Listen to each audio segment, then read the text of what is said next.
এটা হচ্ছে আরামডাঙ্গার আরাম ডাঁটা। অনেকে ভাবতে পারেন লাল শাকের ডাঁটা। আসলে এটা লাল শাকের ডাঁটা না। সম্পূর্ণ রেসিপিটি দেখলে বুঝে যাবেন এটা আসলে কি ডাঁটা। এটা আসলে আমাদের অঞ্চলে পাওয়া যায়, অন্য কোনো অঞ্চলে পাওয়া যায় না। আর কাঁঠালের এই বিচির সিজনে ডাঁটাটা দিয়ে কাঁঠালের বিচি দিয়ে রান্না করলে খেতে কিন্তু দারুণ লাগে। আর এমন মজার তরকারি হলে ১ প্লেট ভাত চেটেপুটে খাওয়া যায়। আমাকে দেখে মনে হচ্ছে না আমি অনেক তৃপ্তি করে খাচ্ছি।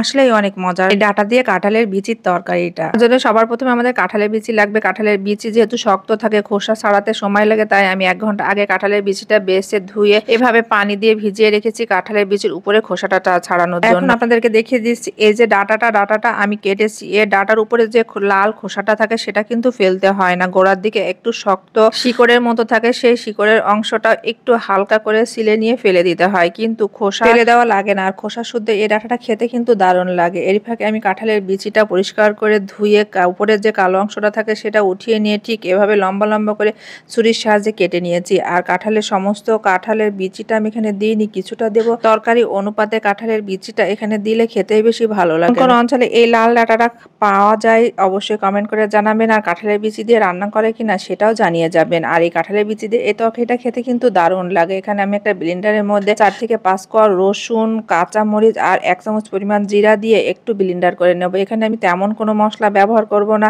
আর কম মশলা এই তরকারিটা খেতে এত বেশি লোভনীয় এবং এত বেশি টেস্টি হয় সেটা বলে বোঝানো যাবে না। কাঁঠালের এই সিজনে একবার হলেও আপনারা ট্রাই করবেন। রেসিপিটা এত সহজ, এত কম সময়ে রান্না করা যায়, খেতে যেমন টেস্টি হয়, রান্না করার সময়ও একেবারে লাগে না। আর এখানে মশলার ব্যবহার একেবারেই কম। আমি তেলের পরে সমস্ত মশলাটা দিয়ে সামান্য পরিমাণ পানি দিয়ে দিয়েছি। যে মশলাটা আমি ব্লেন্ডার করেছিলাম সবটুকু এখানে ব্যবহার করেছি। এখন তার মধ্যে লবণ আর পরিমাণ মতো হলুদ দিয়ে একটু সময় নিয়ে কষিয়ে নেব। মশলাটা যখন কষে আসবে তখন কাঁঠালের বিচি দিয়ে আবারও কিছু সময় কষিয়ে নিতে হবে। কাঁঠালের বিচি যেহেতু শক্ত সেহেতু সিদ্ধ হতে একটু সময় লাগে, তাই আমি এখানে আগে দিয়েছি। এখন কাঁঠালের বিচিটা একটু সময় নিয়ে কষিয়ে নেব। এই মশলা ছাড়া আমি এক্সট্রা কোনো মশলা ব্যবহার করব না, কিন্তু রান্না করার সমস্ত নিয়ম জানা থাকলে এই তরকারিটা খেতে কিন্তু দারুণ লাগবে। কম তেল মশলায় এত মজার একটা রেসিপি আপনারা যদি না খেয়ে থাকেন তাহলে মিস করবেন। আর অনেক অঞ্চলে কিন্তু এই ডাঁটাটা পাওয়া যায় না। এই ডাঁটাটা খেতে কিন্তু একটু মিষ্টি মিষ্টি লাগে, খেতে অসাধারণ। এই ডাঁটাটা আমাদের অঞ্চলে বলে কাটুয়া ডাঁটা, কোন অঞ্চলে কি নাম বলে অবশ্যই জানাবেন। আর এই ডাঁটাটা খেতে কে কে পছন্দ করেন। যখন ডাঁটা আর কাঁঠালের বিচিটা এভাবে কষানো হয়ে গেছে তখন পরিমাণ মতো পানি দিয়ে সিদ্ধ করে নেব। এই ডাঁটাটা রান্না করতে এত কম সময় লাগে। ঢাকনার দিকে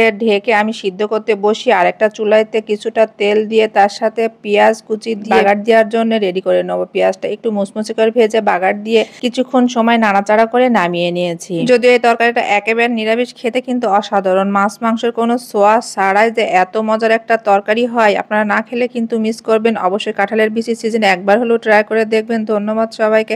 আল্লাহ হাফেজ।